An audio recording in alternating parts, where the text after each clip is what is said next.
All right, Paul, well, just to start out with, on a film of this scale, could you just, it must be such an immense pressure, but also an immense privilege. Could you just talk me through what's the biggest challenge of a film of this scale and what's the most rewarding thing? Well, it's rewarding knowing that it's big and that the Marvel brain trust kind of feels like this is the one that we're going to introduce this character and set the tone and start phase 5 with. So it's really more exciting than pressure. Mm-hmm. You can't really think too much about the pressure because then we'll wither and collapse and get nervous.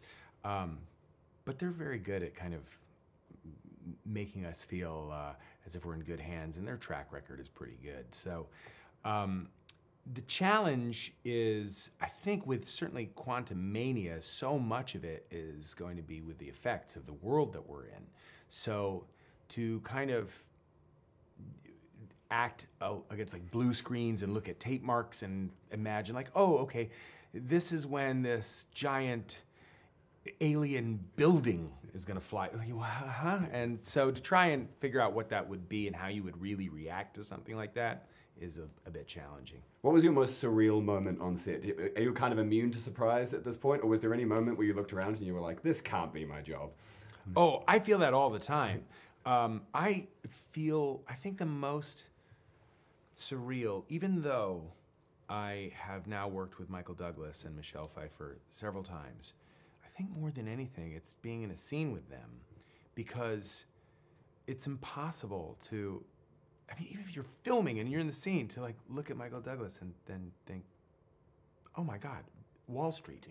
You know, or Michelle Pfeiffer. I mean, they've done such incredible work that I just got told off by Gordon Gekko. How is this possible? Yeah, exactly. I mean, or the weirdest thing will be one that it's like, oh my God, falling down. Like it's like, I didn't even think about that one. Like certain ones will kind of, pop back into my brain. Yeah. So that's cool. Could you talk a little bit about the dynamic between Kang and Lang? Because it seems like there's a really interesting duality there, reflecting that theme of sort of space and time in the movie, that Lang is sort of free from space through his power, but he's trapped by time, whereas Kang is the reverse. He's trapped in space, but he has dominion over time. Like, could you talk about their sort of interplay? Wow, that was really, really observant and very good on you, man. It's a really interesting dynamic because Kang is rooted and he is powerful and scary and deliberate. And I think that Scott Lang is a little bit more regular guy, tries to be funny, doesn't really feel as if he's on terra firma. And it does kind of create this weird dynamic. Like you wouldn't think that Ant-Man would be the guy to go up against that guy, but he is. And so it was fun. It felt different to shoot this one because of everything Jonathan was doing and the actual kind of the enormous role of Kang and how intense that character is. And obviously, Marvel's got quite a strong tie to my homeland, to New Zealand, through Taika Waititi, through Thor. You've done this for many years at this point.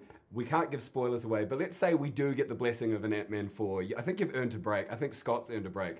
If we sent Ant-Man 4 like in New Zealand, but we really just like lower the stakes, it's just like Ant-Man minibar mania. Like it's just Ant-Man solving crimes, but like poolside. Just like, hanging out with Neil Finn. Yes. Sitting poolside, just like listen to some music. Yes. Have a nice drink, watch some beautiful sunsets. Hang out with Peter Jackson. Exactly. Go check out the compound with Peter Jackson, and yeah. Like he still shrinks, but mainly just his ambitions. Yeah. I think this is a great idea. All right. I'm way on board if such a thing. I pitch it to verbal contract. Right. Yeah. We've got it here. We'll see you in New Zealand for Ant-Man 4. And by the way, I don't even think there has to be an Ant-Man 4 to go do that. I'd rather if you let me know and I'll just hop on a flight because that sounds like a pretty good deal. Deal. We'll have you anytime. All right. Cheers, mate. Thank you so much. Pleasure. It is the #1.